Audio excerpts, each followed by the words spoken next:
You're very welcome back to the last leg of Wednesday's Daily Rundown. Now, this is the story, this is the part of the show even where I don't know what's going to happen next. How ridiculously excited are you?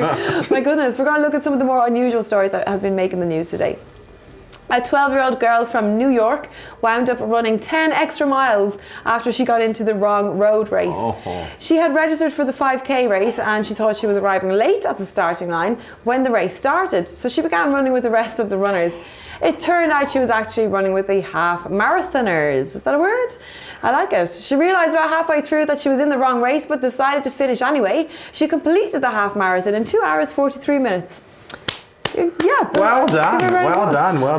I'm a bit stupid. Yeah, she ran more than 1.5 kilometres further than she needed to before noticing she'd ran more than she needed to. Yeah. I don't know if you've done a marathon. I did a half marathon once, and you do get caught up in the whole, vibe of it and things, and quick run, and running away. You get caught up in the pack at the moment of it, but God, that'd be your worst nightmare, like running more than you had to. But do you think that could actually happen in the come on, it must have been really badly organised. And also, how many races are happening at the same time? I mean, maybe it was race day or it was of the same company, but come on. No, they sometimes start 5Ks and 10Ks at different times. Annoyed with her. I feel like I'm annoyed at it. I'm fine. She's 12. I'm fine. Oh, I forgot she was 12. Yeah, I thought she was not. I'm fine. Well, where were her parents? Sorry. Cheering her on. Hey, keep running, love. Never mind. Where are the predators? This child has run more than 1.5 kilometres, more than she needed to, and nobody has noticed that she's running too far. People should be watching people. These should be noticed. And this child, she's run far too far. She's far too athletic. Anybody who runs a race that you could run in 3.5 hours, that you can do on public transport in 30 minutes and have a coffee and a cigarette. I'm not suggesting a 12-year-old should be smoking. And also I want to clarify that I'm not suggesting that people should be looking to steal people off the street. Right. It's just that if you're going to do it, make it a fat man, because they're just much easier to kidnap. This child has run. She's run massively too long. This child has she's watched Forrest Gump. She's not learned the lesson from Forrest Gump. She is. I have ultimate respect for this girl. Do you? Yeah, because I worry for her future. I would have stopped because she carried on and she ran the rest of this race. I have great respect for this 12-year-old girl. If I was doing a 5K and I got to 6K and realised, I'd be stopping right in your tracks. You do what you commit to. I'd have got a stitch ages ago. My body would have been like, no way. My approach is, I approach it like top athletes do. I don't enter a race unless I think I can win it. Okay. And I don't think I can win a half marathon, so I won't enter them. And that's a fair Are kids allowed to do half marathons? That's a bit of a long distance for a small person to do. Anyway, there's got to be some rules and things. The point is, there was too many people dropped the ball there. Too many people. At least she didn't do with that one. I was reading about one lady in the London Marathon that got the best time in the world or something. She missed out half of the course somehow, but she's in the top 5 people, and it's her first time doing a marathon. Fair play, yeah. Well, runners, I don't know, with questionable the cop on or in common sense, maybe. Right, I think this was intentional. Sweeping generalisation. Ambulances in Beijing will be fitted with taxi-style meters in an effort to allay public concerns about overcharging. Until now, ambulance drivers worked out the charges themselves, often leading to complaints from members of the public who felt their bills were a bit too high. This is kind of an interesting approach to emergency services, isn't it? The ambulance man has handed over a receipt at the end, or an invoice for mileage. Yeah, now a transaction seems to suggest that there's some kind of alternative.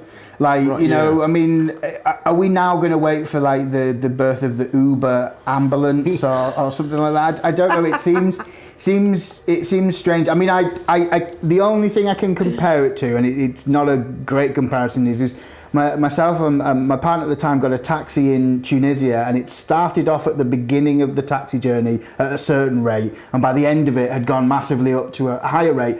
But in that situation and in this situation, your choices are you either pay your bill, or I'm guessing they will take you back to whatever incident you were injured in and just kind of go, there you go, all right then, fair dues. They've got you in a bind. Yeah, they've got you in a real kind of catch-22 situation. You wouldn't want your card to decline halfway through. Like, oh, sorry, mate, you're out. Take that heart thing off there. It's too out of your mouth. You've got enough money to get you halfway to the hospital. I'm afraid you're going to have to make the rest of the way yourself. You know, it's Even the wherewithal though. What if you've had a knock to the head?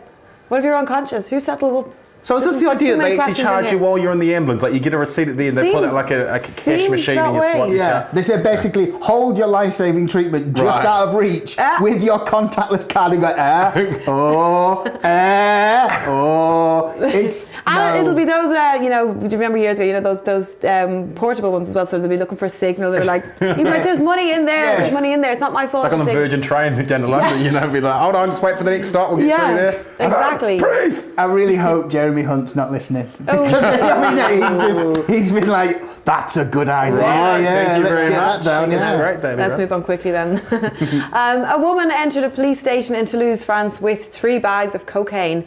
She requested officers test the 2 bags of cocaine and the 3rd of crack cocaine to see if they were pure. When asked why on earth she'd entered a police station, she claimed she simply wanted to know if it was good quality so that nobody died of an overdose. She was, of course, instantly arrested. What a lovely, soft-hearted drug dealer. This is the world that we're in now. Imagine those policemen. You'd think it was a joke, surely, in the cop station. Now, I have a related story, actually. I have an acquaintance who... Careful, we are live on it. Who works at an organisation, and they brought in a machine to test this. And one of her colleagues just sort of brought something in and said, I brought this in from home. I just thought I'd test it, see what it is, and put it in the machine. And it turned out to be a Class A substance. Illegal drugs. And this woman had just picked it up from her son's bedroom and just thought, it won't be anything, it'll just be da-da-da. And just discovered it. And what a way to find out that your son has an issue. He's dabbling. But he's dabbling. But this sounds really crazy. I mean, there's the urban legend of the lady who got given a cake that was laced with marijuana and was told, and then instantly went round to the police station and handed herself in because she was so worried about this. She's such a good citizen that she thought, oh my goodness, I've done something wrong. And she wasn't aware of it. Somebody told her and she was like, oh my goodness, and then went and handed herself in. And I really hope that that's a true story. But this lady is, I suppose there is an argument that